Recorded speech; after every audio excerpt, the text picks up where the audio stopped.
Now you have Rodgers above Mahomes, I would assume. Look, Yeah, right. But Mahomes is number three for me. Rodgers gets a lot of criticism for not winning the postseason. 'Cause that's kind of the biggest thing that mars his legacy. He wins Yep. a Super Bowl though with Mike McCarthy in 2010. That stands out. That's one of the most impressive feats any quarterback could accomplish. Now the following season he wins 15 games, 15-1. Yep. Not too many teams do that. But in the first round, it goes against that New York Giants defense, one that you hand Tom Brady a pass to play against because that defensive line was insane. Tom Brady was constantly being pressured by that team. Aaron Rodgers was sacked 4 times, 5 quarterback hits. They lose 20-37.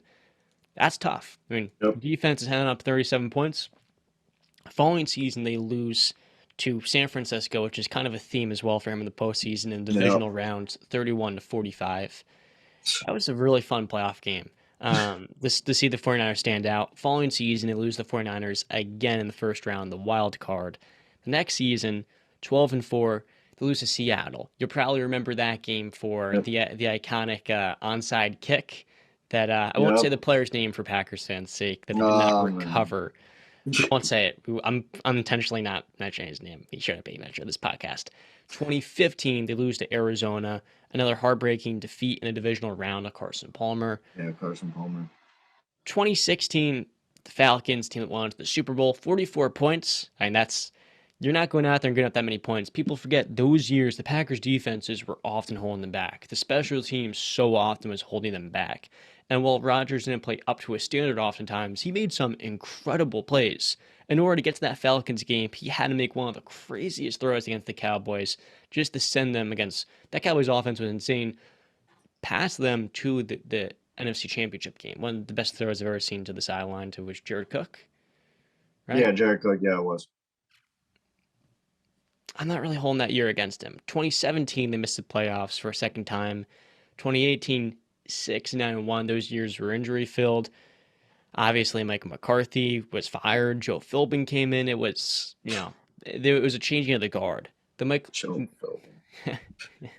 Matt LaFleur comes in 2019.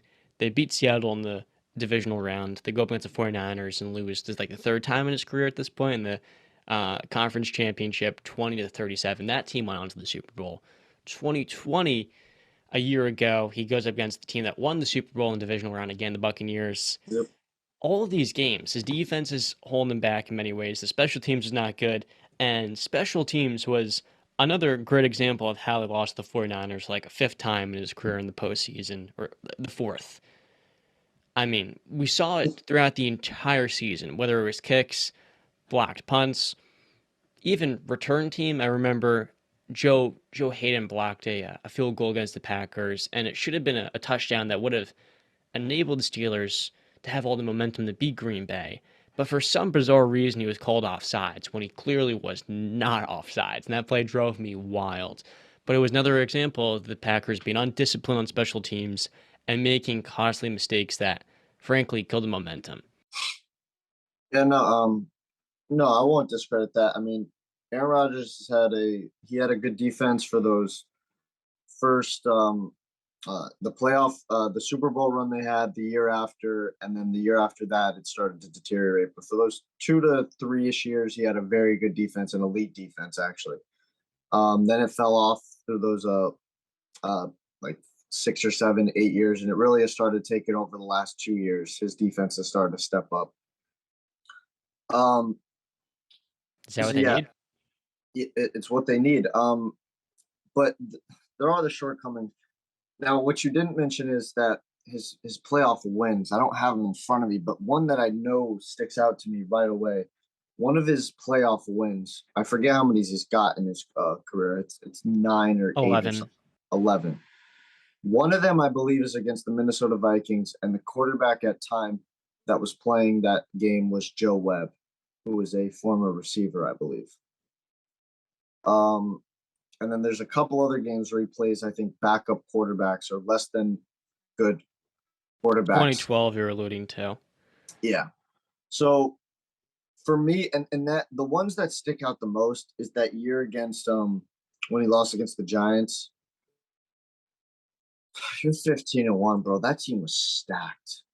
Like I mentioned before, Greg Jennings, Jordy Nelson, Donald Driver, James Jones, I think his name was, the Yep. touchdown machine with the hoodie.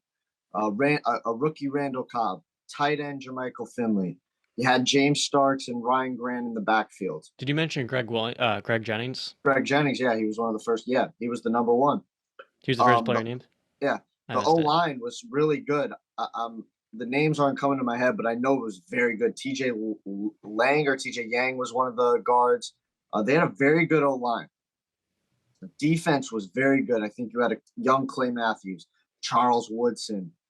Um, oh God, I'm BJ freaking Raji, BJ Raji, Desmond Bishop, Desmond Bishop, Cullen Draymond Jenkins. I think Williams, Morgan there was Burnett, there was that safety that they had that suffered a fractured vertebrae. That Nick was an elite Collins. Nick Collins. He was great. That team was very good, and you had a solid special teams. I don't know if And Crosby by was the playing. way, I didn't even mention AJ Hawk in there as well. AJ Hawk, gotta give the respect to AJ Hawk. Shout out Pat Absolutely. McAfee. Yeah, I mean that one stands out to me the most because it's just like that team was stacked, man. And you couldn't beat the Giants. And that year, the Giants were not that good. Yes, the D line was incredible, like it was for a lot of those years. But I just look at them like, man, Aaron Rodgers, the shortcomings, not very good. When you don't show up in the postseason, it is just not very good. Now, if you're gonna ask me if the title, I said the title window is always open with Aaron Rodgers when you have him as your quarterback. I still have him winning the division this year. I have the faith Aaron Rodgers is going to figure it out with these receivers.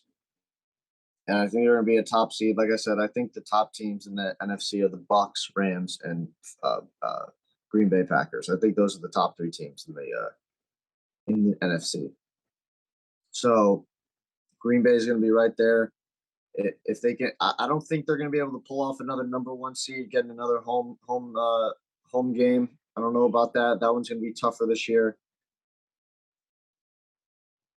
Yeah, Well, yeah.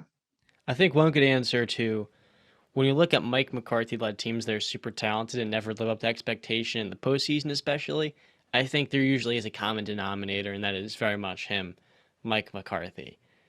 So I think that's one of the reasons why. And like I said before, just whether it was him running for his life against the Giants in that 2011 game, he led the team in rushing yards. That's how shaky and how tough it was playing that staunch Giants line. Mm-hmm. But my takeaway when I look at this year's team, I didn't like them taking Quay Walker, an off-ball linebacker, in the first round when they could have went Christian Watson then, and with the pick they used to trade up to get Christian Watson, took maybe a George Pickens, but that's in the past. This defense is incredible. You look at Devondre Campbell last year becoming a Pro Bowler. Now you add in Devontae Wyatt in there as well. The defensive line is loaded. The secondary, Eric Stokes last year improved and got better and better. This could be one of the 3 or 4 best defenses this season. And at the same time, with the healthy O line and the running back room, so long as Aaron Rodgers can just continue to have these receivers grow while the year goes on, you just want to catch lightning in a bottle. I say this before again. You look at the Bengals last season; they were a 10-win team, but they caught breaks. They got to go up against the Raiders in the first round. Then the second round, they caught a break yet again. They went up against one of the worst number one seeds ever in Tennessee. I mean, they were far from a number one. To win those 2 games, then all it took was the defense making big time plays and, more importantly, a culture being cultivated to come back and beat the Chiefs at Arrowhead Stadium after being behind. And I look at that AFC, it is so much more deep and so much tougher than this NFC, and it's not even close. Tom Brady, look, I love him. He's getting up there in age. Matthew Stafford's got the tendonitis in his elbow. There is a pathway to going to the Super Bowl this year for the Packers. And the irony in it all is it's the least expected season where the expectations are low. The memes with the receivers are high because this guy's out here saying Alan Lazard's going to be a Hall of Famer. The fact of the matter is, there is a pathway. I do have concerns that they haven't developed these wide receivers per se. You look at what Kyle Shanahan and Sean McVay do developing their talent, and then look at what the Packers have done. Outside Devontae Adams, when he broke out in 2019, they haven't had that development from the skill positions per se. That is the one concern.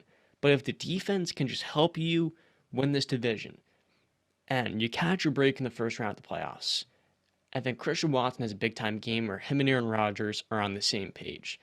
And you find yourself in the AFC champ or the NFC championship game against, let's say, the Rams. All it takes is winning one game. We saw last year with the Bengals. No one had them beating the Chiefs, and Joe Burrow pulled through. Now you're in the Super Bowl again. And while I'm not in agreement with Aaron Rodgers taking all the money, he's clearly up to the task to develop in his wide receiver room. I don't like the passive aggressive comments, but I do like this defense. I have trust one of the four best quarterbacks, one of the three best quarterbacks in the game. And I think ultimately, with the expectations being low, the opportunity this year for the Packers is incredibly high. Yeah. No, I agree. On the upside for the receiver room as well, I like a lot. Christian Watson has the upside of being a 1,000 yards guy. Willie, probably not, but I think he can get to that level by the end of the year. Romeo Doubs was another player who, as a rookie, he can have 750 yards. Alan Lazard's a great blocker. Sure, as a receiver, he only had 500 yards last year, but that's a guy you want in the field typically. With the way I think they're going to implement both of the running backs more on this offense. Robert Tanyan is a tight end that he trusts all around, I'm excited for this season for Green Bay because no one's going to be hyping them up. And that's why I like so much about it. I'm tired of hearing all this. Oh, this is the Packers' year, man. It never is. So long as they can avoid the 49ers this year, they're going to be in business. Surely. Yeah. One last thing I'll say, because I came a little hard down on Aaron Rodgers. I will say he's made both his head coaches that he's had, Mike McCarthy and Matt LaFleur, both of them. I think I he mean, did Mike, not to LaFleur, though. I mean, he just hasn't been Mike McCarthy.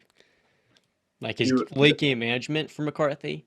well, yeah, no, that too. But I'm just saying with Matt LaFleur, like think about it like this: you tell me a coach in the league coming into that scenario with those Green Bay Packers, how are you not going to succeed? You have post AB and Big Ben, the best receiver quarterback duo by far. It's not even close. All the running backs, the O line, and a Yep. rapidly developing defense. I mean, yeah.